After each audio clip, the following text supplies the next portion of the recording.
Hallo, mein Name ist Alex, und ich möchte dir erzählen, wie ich Deutsch gelernt habe. Als ich zum ersten Mal nach Deutschland kam, konnte ich überhaupt kein Deutsch. Alles war so neu und aufregend, aber auch beängstigend. Es war Winter, und ich kann mich gut an die Kälte erinnern, eine Art Kälte, die ich in meinem Heimatland nicht kannte. Überall lag Schnee, und die Menschen trugen dicke Jacken und Schals. Am ersten Tag war ich aufgeregt, aber auch etwas nervös. Ich kam in ein Flüchtlingsheim in einer kleinen Stadt, und dort lernte ich viele neue Menschen kennen. Alle sprachen Deutsch, aber ich konnte kein einziges Wort verstehen. Ich wollte mich mit den Menschen unterhalten, aber das war unmöglich.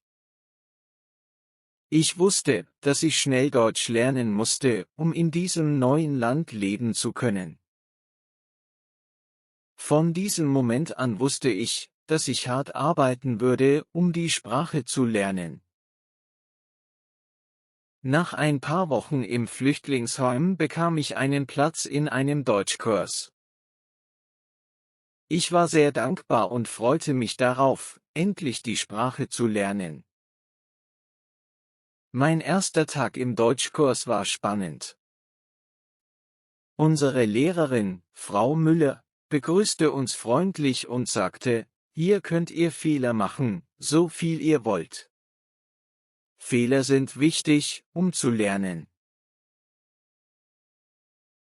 Am Anfang lernten wir einfache Sätze wie Hallo, ich heiße Alex, und wie geht es dir? Diese ersten Worte auf Deutsch zu lernen, war für mich wie eine Tür in eine neue Welt. Ich wusste, dass ich noch einen langen Weg vor mir hatte, aber ich fühlte mich motiviert. Nach einigen Wochen im Kurs begann ich, die neuen Wörter und Sätze im Alltag zu benutzen. Jeden Tag übte ich ein bisschen mehr. Ich ging zum Bäcker und bestellte Brötchen. Ich fragte: Kann ich bitte ein Brötchen haben? Und der Bäcker verstand mich. Das war ein großer Erfolg für mich. Natürlich machte ich viele Fehler, aber jedes Mal lernte ich etwas Neues. Ein anderes Mal ging ich in den Supermarkt, um Lebensmittel zu kaufen. Ich musste Milch, Brot und Obst kaufen. An der Kasse fragte ich nervös: Kann ich eine Tüte haben? Die Kassiererin lächelte und sagte: Ja, natürlich. Das gab mir Selbstvertrauen. Diese kleinen Erfolge machten mich glücklich und motivierten mich, noch mehr zu lernen. Frau Müller sagte uns oft: Lest so viel wie möglich auf Deutsch. Es ist egal, ob es Kinderbücher oder Nachrichten sind, wichtig ist, dass ihr die Sprache hört und lest, also beschloss ich, ein Buch aus der Stadtbibliothek zu holen. Ich fand ein einfaches Kinderbuch namens Conny lernt schwimmen. Das Buch war nicht zu schwer, und ich verstand die meisten Wörter. Jedes Mal, wenn ich ein neues Wort lernte, schrieb ich es in ein kleines Notizbuch. Auch das Fernsehen half mir sehr. Jeden Abend schaute ich Nachrichten oder Sendungen wie Tatort und die Sendung mit der Maus. Am Anfang war es schwer, den schnellen Dialogen zu folgen, aber ich benutzte Untertitel. Langsam begann ich, die Sätze ohne Hilfe zu verstehen. Es war ein gutes Gefühl, als ich das erste Mal eine ganze Nachrichtensendung ohne Untertitel schauen konnte. Eines der besten Dinge in Deutschland war, dass ich durch die Sprachkurse und die Arbeit neue Freunde fand.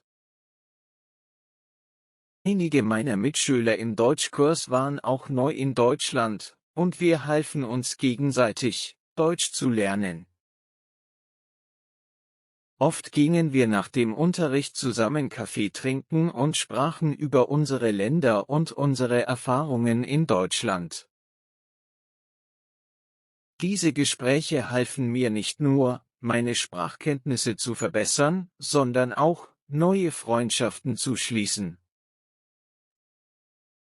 Ich wurde auch in eine Freizeitgruppe eingeladen, die regelmäßig Wanderungen machte. Ich hatte noch nie zuvor eine Wanderung in den Bergen gemacht, aber in Deutschland ist es sehr beliebt. Ich lernte neue Wörter wie Wanderweg und Aussichtspunkt. Diese Wanderungen waren eine tolle Möglichkeit, Deutsch zu üben und die wunderschöne Natur Deutschlands zu entdecken. Nach einigen Monaten im Deutschkurs fühlte ich mich bereit, nach einem Job zu suchen. Es war nicht leicht, eine Arbeit zu finden, da mein Deutsch noch nicht so gut war. Aber ich wusste, dass ich durch das Arbeiten mehr Möglichkeiten hätte, die Sprache zu üben. Nach vielen Bewerbungen bekam ich schließlich einen Job als Küchenhilfe in einem Café. Es war nicht der perfekte Job, aber es war eine großartige Gelegenheit, mit Menschen auf Deutsch zu sprechen. Jeden Tag sprach ich mit meinen Kollegen und den Kunden. Am Anfang war ich oft unsicher, aber meine Kollegen waren sehr nett und halfen mir, wenn ich etwas nicht verstand. Eine Kundin fragte mich einmal, wo ist das WC? Ich wusste nicht sofort, was sie meinte, also fragte ich nach. Das nächste Mal wusste ich genau, wie ich antworten sollte. Ein wichtiger Teil des Lernprozesses war, keine Angst vor Fehlern zu haben. Am Anfang war ich oft nervös, wenn ich Deutsch sprechen musste. Ich hatte Angst, dass die Menschen lachen würden, wenn ich etwas Falsches sagte. Aber Frau Müller ermutigte uns immer, Fehler machen ist gut. Es zeigt, dass du versuchst. Diese Worte halfen mir sehr. Ich begann, selbstbewusster zu sprechen, auch wenn ich nicht sicher war, ob ich die richtigen Wörter benutzte. Einmal, als ich im Café arbeitete, fragte mich ein Kunde nach Hafermilch. Ich hatte keine Ahnung, was das war. Also fragte ich einen Kollegen, und er erklärte mir, dass es Milch aus Hafer ist. Jetzt weiß ich es, und ich werde dieses Wort nie wieder vergessen.